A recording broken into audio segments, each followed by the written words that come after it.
Welcome to Pediatric Case Review. Today's lecture is a comprehensive case-based clinical review of reactive arthritis in children, designed for general pediatricians and pediatric trainees. We will work through 15 carefully constructed clinical cases covering the full scope of this condition, including clinical presentation, physical examination findings, pathophysiology and immune mechanisms, diagnostic approach and imaging studies, treatment strategies, long-term complications, and genetic associations. This is a high-yield topic in pediatric musculoskeletal medicine. Let us begin. Case 1. A 9-year-old boy presents with sudden onset of left knee swelling and pain for 5 days. He had a 3-day history of diarrhea with bloody stools 2 weeks ago. No fever, rash, or uveitis is noted. On examination, the knee is warm, tender, and swollen with limited range of motion. What is the most likely diagnosis? Option A. Septic arthritis. Option B. Juvenile idiopathic arthritis. Option C. Reactive arthritis. Option D. Traumatic synovitis. The correct answer is Option C. Reactive arthritis. Reactive arthritis is a post-infectious inflammatory arthritis that typically develops 1 to 4 weeks after a gastrointestinal infection. Common triggering organisms include Salmonella, Shigella, and Yersinia. The presentation is usually asymmetric oligoarthritis affecting large joints like the knee. For key features point to this diagnosis in this case: recent bloody diarrhea occurring 2 weeks prior, asymmetric joint involvement, preference for large joints such as the knee and ankle, and the classic post-infectious timing of 1 to 4 weeks between the infection and joint symptoms. Case 2. A 12-year-old girl presents with right ankle pain and stiffness for 3 weeks. She had a sore throat 4 weeks ago. There is no visible joint swelling. She has mild tenderness over the Achilles tendon, no skin lesions, and no eye symptoms. Laboratory results show mild leukocytosis and elevated C-reactive protein. What is the most likely diagnosis? Option A. Lyme disease. Option B. Reactive arthritis. Option C. Juvenile idiopathic arthritis. Option D. Growing pains. The correct answer is Option B. Reactive arthritis. Enthesitis, which is inflammation at tendon and ligament insertion sites, is a hallmark of reactive arthritis in children. The Achilles tendon insertion at the calcaneus is one of the most commonly affected sites, presenting as heel pain and tenderness even without visible joint swelling. 3 features in this case point specifically to reactive arthritis. First, the post-infectious timeline of 4 weeks after the sore throat. Second, Achilles tendon tenderness without visible joint swelling, which is a classic enthesitis pattern. Third, elevated inflammatory markers indicating active systemic inflammation. A critical learning point: enthesitis may be the only presenting feature of reactive arthritis in children, and it can easily be missed if not specifically examined for. Case 3. A 13-year-old boy presents with right knee swelling and pain. He had a gastrointestinal illness 2 weeks ago. On examination, the knee is warm, swollen, and tender with a positive anterior drawer sign. What are the most likely physical examination findings in this patient? Option A. Positive patellar tap. Option B. Limited range of motion. Option C. Joint effusion. Option D. All of the above. The correct answer is Option D. All of the above. Reactive arthritis affecting the knee typically produces a constellation of physical examination findings. Joint effusion refers to visible swelling and fluid accumulation within the knee joint. Limited range of motion occurs because pain and inflammation restrict normal movement. The patellar tap test is positive when there is significant fluid in the suprapatellar pouch. Warmth and tenderness reflect the localized inflammatory process over the affected joint. An important clinical insight: reactive arthritis commonly presents with asymmetric joint involvement, particularly affecting lower limb joints like the knee and ankle. Case 4. A 6-year-old girl presents with bilateral heel pain and limping for the past 2 weeks. She had a sore throat 4 weeks ago that resolved without treatment. She walks on her tiptoes and avoids putting full weight on her heels. On examination, there is tenderness over both calcaneal insertions with no visible swelling. Her gait is normal when walking on the forefoot, but she is reluctant to perform heel-to-toe walking. What is the most likely diagnosis? Option A. Sever's disease, also known as calcaneal apophysitis. Option B. Reactive arthritis. Option C. Juvenile idiopathic arthritis. Option D. Achilles tendon strain. The correct answer is Option B. Reactive arthritis. This case illustrates how reactive arthritis presenting with enthesitis can closely mimic Sever's disease. Both conditions cause calcaneal heel pain, but the key distinguishing factors are very important to remember. Reactive arthritis occurs in the context of a recent infection and is driven by systemic inflammation, while Sever's disease is a mechanical overuse injury related to growth and physical activity. The recent history of sore throat 4 weeks prior, bilateral involvement, and the age of presentation without a history of high physical activity all point toward reactive arthritis rather than mechanical calcaneal apophysitis. Checking inflammatory markers is essential to differentiate these two conditions. Case 5. An 11-year-old boy presents with back pain and morning stiffness for 2 weeks. He had bloody diarrhea 3 weeks ago that resolved spontaneously. He reports difficulty getting out of bed in the morning, and his pain improves with activity throughout the day. There is no fever, rash, or eye symptoms currently. Physical examination reveals limited lumbar spine flexion, a positive Schober's test with less than 5 centimeters of expansion and tenderness over both sacroiliac joints. Peripheral joint examination is normal. What is the most likely diagnosis? Option A, ankylosing spondylitis. Option B, discitis. Option C, scoliosis. Option D, reactive arthritis. The correct answer is option D, reactive arthritis. This case demonstrates axial involvement in pediatric reactive arthritis, which is often underrecognized. Sacroiliitis is common in older children with reactive arthritis, especially those who are positive for the antigen known as human leukocyte antigen B27. Back pain and morning stiffness that improves with activity are characteristic inflammatory symptoms, mimicking early ankylosing spondylitis. 3 key clinical points apply here. This presentation is most common in children aged 10 to 16 years. There is a strong association with human leukocyte antigen B27 positivity. Axial symptoms may appear before peripheral joint involvement. A useful clinical tip: a Schober's test showing less than 4 centimeters of expansion suggests significant lumbar spine restriction. Case 6. A 9-year-old girl presents with joint pain and a distinctive rash on her forearm. On examination, she has a well-defined target lesion with concentric rings and central clearing. What is the most likely diagnosis? Option A, erythema multiforme. Option B, reactive arthritis. Option C, Haynock-Schönlein purpura. Option D, Kawasaki disease. The correct answer is option B, reactive arthritis. Skin manifestations are part of the classic triad of reactive arthritis, historically called Reiter's triad. These dermatologic signs help distinguish reactive arthritis from other pediatric arthritis and provide important diagnostic clues when present. For skin findings are associated with reactive arthritis. Keratoderma blennorrhagica refers to hyperkeratotic lesions found on the palms and soles. Circinate balanitis describes inflammatory lesions on the glans penis in males. Target lesions, as seen in this case, are often mistaken for erythema multiforme. Erythema nodosum presents as tender subcutaneous nodules typically found on the shins. Recognizing these skin manifestations is essential for making the correct diagnosis. Case 7. A 10-year-old boy presents with knee pain and swelling 3 weeks after a diarrheal illness caused by salmonella. Laboratory tests reveal he is positive for the antigen human leukocyte antigen B27. Physical examination shows asymmetric joint involvement with a warm, swollen left knee and limited range of motion. What is the most likely underlying pathophysiologic mechanism responsible for this patient's condition? Option A, autoantibody production against joint tissues. Option B, direct bacterial invasion of synovial tissue. Option C, type 3 hypersensitivity reaction. Option D, molecular mimicry between bacterial and self-antigens. The correct answer is option D, molecular mimicry between bacterial and self-antigens. Reactive arthritis develops through a process called molecular mimicry. In this mechanism, bacterial antigens share structural similarities with human joint proteins. This cross-reactivity leads to the activation of autoreactive T cells that mistakenly attack self-tissues in the joints and in feces. 3 pieces of supporting evidence confirm this mechanism. The antigen human leukocyte antigen B27 is present in 50 to 80% of pediatric cases. Bacterial peptides from Yersinia and Salmonella share structural homology with the human leukocyte antigen B27 molecule. Cross-reactive cluster of differentiation 8 positive T cells have been detected directly in synovial fluid samples.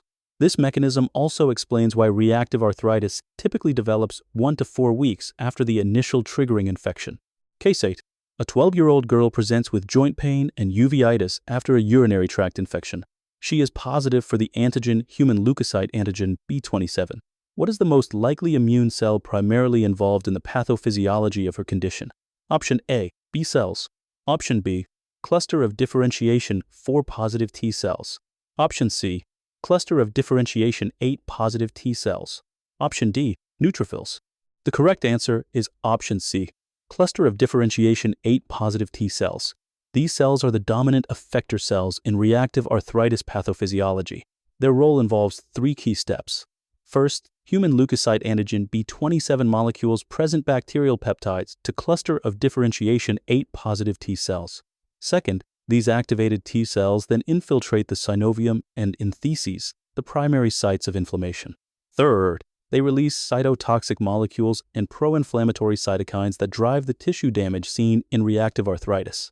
Flow cytometry studies performed on synovial fluid samples have demonstrated increased cluster of differentiation 8 positive T cell infiltration with activation markers including cluster of differentiation 38 and human leukocyte antigen derelated, confirming their central role in the immune response. Case 9.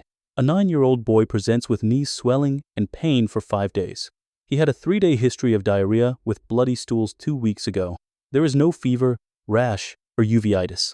On examination, the knee is warm, tender, and swollen with limited range of motion. What is the most appropriate initial investigation? Option A, rheumatoid factor. Option B, anticyclic citrullonated peptide antibodies.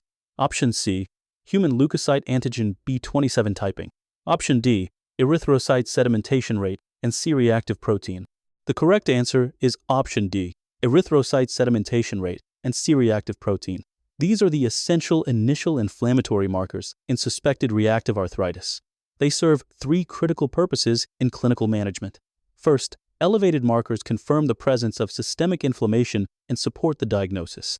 Second, they help differentiate reactive arthritis from non-inflammatory conditions such as traumatic synovitis or growing pains. Third, they guide the intensity of treatment and serve as objective markers to monitor disease activity over time. An important clinical pearl, a C-reactive protein level greater than 30 milligrams per liter strongly suggests inflammatory arthritis and warrants immediate comprehensive evaluation. Rheumatoid factor and anticyclic citrullonated peptide antibodies are not relevant investigations for reactive arthritis. Case 10. A 10-year-old girl presents with knee pain and uveitis. She had a sore throat 4 weeks ago. Physical examination reveals mild knee tenderness but no obvious swelling. Laboratory tests show elevated erythrocyte sedimentation rate and C-reactive protein. What is the most appropriate imaging study? Option A, X-ray of the knee. Option B, magnetic resonance imaging of the knee. Option C, computed tomography of the spine. Option D, ultrasound of the abdomen. The correct answer is option B, magnetic resonance imaging of the knee. Magnetic resonance imaging is significantly more sensitive than X-ray for detecting early synovitis, enthesitis, and soft tissue changes in reactive arthritis. X-rays may appear completely normal in the early stages of disease, while magnetic resonance imaging can reveal subtle inflammatory changes that guide both diagnosis and treatment decisions. 3 key points explain why magnetic resonance imaging is superior in this context. First, X-rays are often entirely normal in early reactive arthritis because they only detect established structural changes. Second, magnetic resonance imaging detects synovial thickening, joint effusion, and bone marrow edema that are invisible on X-ray. Third, earlier diagnosis through magnetic resonance imaging leads to earlier treatment and better long-term outcomes. The clinical pearl to remember: always consider magnetic resonance imaging when X-rays are normal, but clinical suspicion remains high. Case 11. An 11-year-old boy presents with lower back pain and morning stiffness for 6 weeks. He had bloody diarrhea 4 weeks ago that resolved spontaneously. Physical examination reveals limited lumbar spine flexion and tenderness over both sacroiliac joints. The Schober test shows a reduced measurement of 12 centimeters compared to the normal value of 15 centimeters or more. What is the gold standard imaging study to confirm sacroiliitis in this patient? Option A, magnetic resonance imaging of the sacroiliac joints. Option B, X-ray of the pelvis. Option C, computed tomography scan of the lumbar spine. Option D, ultrasound of the hips. The correct answer is option A, magnetic resonance imaging of the sacroiliac joints. Magnetic resonance imaging is the gold standard for detecting sacroiliitis, especially in pediatric patients, for reasons explained why it is superior to other imaging modalities.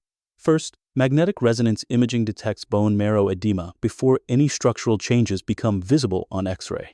Second, Its superior soft tissue contrast reveals early inflammatory changes that other modalities miss. Third, short tau inversion recovery sequences, known as STIR sequences, highlight active inflammation with bright signal intensity that is highly specific for sacroiliitis.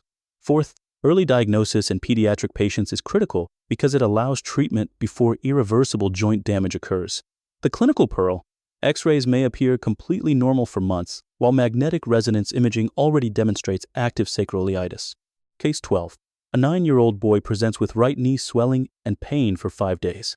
He had a 3-day history of bloody diarrhea 2 weeks prior.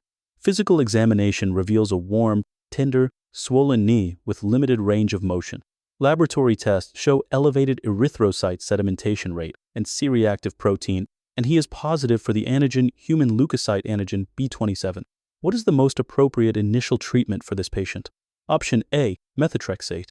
Option B, prednisone. Option C, nonsteroidal anti-inflammatory drugs. Option D, etanercept. The correct answer is option C, nonsteroidal anti-inflammatory drugs. Nonsteroidal anti-inflammatory drugs are the first-line treatment for reactive arthritis in children. They effectively reduce joint inflammation, pain, and stiffness through inhibition of cyclooxygenase enzymes, which reduces prostaglandin synthesis at the site of inflammation.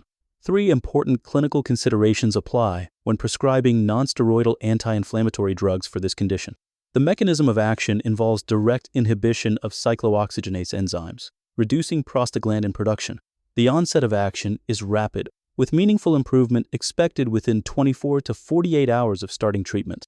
Monitoring for gastrointestinal side effects is important with prolonged use. A useful clinical pearl: ibuprofen and naproxen are equally effective for reactive arthritis. The choice between them should be based on dosing convenience and individual patient tolerance. Case 13. A 10-year-old girl presents with persistent knee pain and swelling despite taking ibuprofen for 2 weeks. She initially developed symptoms 3 weeks after a urinary tract infection. Physical examination shows continued joint effusion and limited range of motion. Laboratory tests show persistently elevated C-reactive protein. What is the most appropriate next step in management? Option A, start methotrexate. Option B, increase the nonsteroidal anti-inflammatory drug dose. Option C, start prednisone. Option D, start etanercept. The correct answer is option D, start etanercept. When nonsteroidal anti-inflammatory drugs fail to control symptoms after 2 to 4 weeks of adequate therapy, tumor necrosis factor inhibitors, such as etanercept, are the most appropriate next step. They are highly effective for refractory reactive arthritis, particularly in cases with severe enthesitis or axial involvement. For key pieces of clinical evidence support this choice. Etanercept produces rapid improvement in joint counts and C-reactive protein levels. It is effective for both enthesitis and sacroiliitis, the 2 most treatment-resistant features of reactive arthritis. It is well tolerated in pediatric patients based on existing clinical data. The standard pediatric dose is a subcutaneous injection given weekly at 0.8 milligrams per kilogram, with a maximum dose of 50 milligrams per injection. Always screen for tuberculosis and other active infections before initiating therapy. Case 14. A 10-year-old boy has a 6-month history of persistent knee swelling and pain. He was initially diagnosed with reactive arthritis following a gastrointestinal infection. Despite treatment with nonsteroidal anti-inflammatory drugs and methotrexate, he continues to have active joint inflammation with elevated C-reactive protein levels. On examination today, he has developed bilateral anterior uveitis and mild joint contracture of the affected knee. What is the most likely long-term complication in this patient? Option A, joint deformity and functional impairment. Option B, chronic kidney disease. Option C, cardiac valve involvement. Option D, progressive muscle weakness. The correct answer is option A, joint deformity and functional impairment. Reactive arthritis can lead to chronic joint inflammation that results in irreversible joint damage, deformities, and functional impairment if it is not adequately managed. The development of joint contracture in this patient, alongside persistent active inflammation despite treatment, illustrates exactly this risk. Early and aggressive treatment with nonsteroidal anti-inflammatory drugs and disease-modifying antiemetic drugs significantly reduces the likelihood of reaching this outcome. Uveitis in this context is an extra-articular complication that must be co-managed with ophthalmology to prevent vision loss. The key point to emphasize in practice: early diagnosis and early treatment are the most powerful tools available to prevent irreversible joint damage in pediatric reactive arthritis. Case 15. A 9-year-old boy presents with persistent knee pain and lower back stiffness ongoing for 6 weeks. His mother reports he had a bout of bloody diarrhea about 8 weeks ago that resolved on its own. His older sister was recently diagnosed with chronic anterior uveitis at age 12, and his father has a history of back problems that started in his 20s. Physical examination reveals mild swelling of the right knee and limited lumbar spine flexion. He walks with a slight limp and reports morning stiffness lasting about 45 minutes. Given this clinical presentation and family history, what is the most likely genetic predisposition associated with this condition? Option A. Human leukocyte antigen DR4 positive genotype. Option B. Human leukocyte antigen B27 positive genotype. Option C. Human leukocyte antigen DQ2 positive genotype. Option D. Human leukocyte antigen A2 positive genotype. The correct answer is option B. Human leukocyte antigen B27 positive genotype. Human leukocyte antigen B27 is the strongest genetic risk factor for reactive arthritis in children. It is present in 70 to 80% of affected children, compared to only 8 to 10% in the general population. This antigen plays a central role in presenting bacterial peptides to cluster of differentiation 8 positive T cells, triggering the autoimmune response through molecular mimicry. The family history in this case is highly significant. The sister's chronic anterior uveitis and the father's inflammatory back disease both fall within the spectrum of conditions associated with human leukocyte antigen B27 positivity. Children who are positive for this antigen have a 20 to 50 times higher risk of developing reactive arthritis after a triggering infection compared to those who are negative. Before we close today's session, we want to share an important resource with you. The Pediatric Case Review community on Patreon gives you access to a comprehensive, well-organized clinical education library. All videos are organized by medical system, making it easy to find exactly what you need. You also get downloadable high-resolution presentation slides, practice questions with detailed explanations, and clinical images and diagnostic illustrations to reinforce your learning. This resource is ideal for board exam preparation and everyday clinical review. If you would like to join and get the subscription details, simply comment below this post, and we will message you directly. And that brings us to the end of today's comprehensive case-based review of reactive arthritis in children. Over 15 cases, we covered the 5 core domains of this condition: clinical presentation and physical examination findings, pathophysiology and the immune mechanisms driving the disease, the diagnostic approach, including laboratory investigations and imaging, treatment strategies from first-line nonsteroidal anti-inflammatory drugs to biologic agents, and long-term complications including joint deformity, uveitis, and the role of genetic predisposition. If you found this lecture valuable, please follow Pediatric Case Review for more expert-led, system-by-system clinical education. Have questions about reactive arthritis or other pediatric musculoskeletal conditions? Drop your questions in the comments below. We love hearing from fellow pediatricians, and we respond to every question.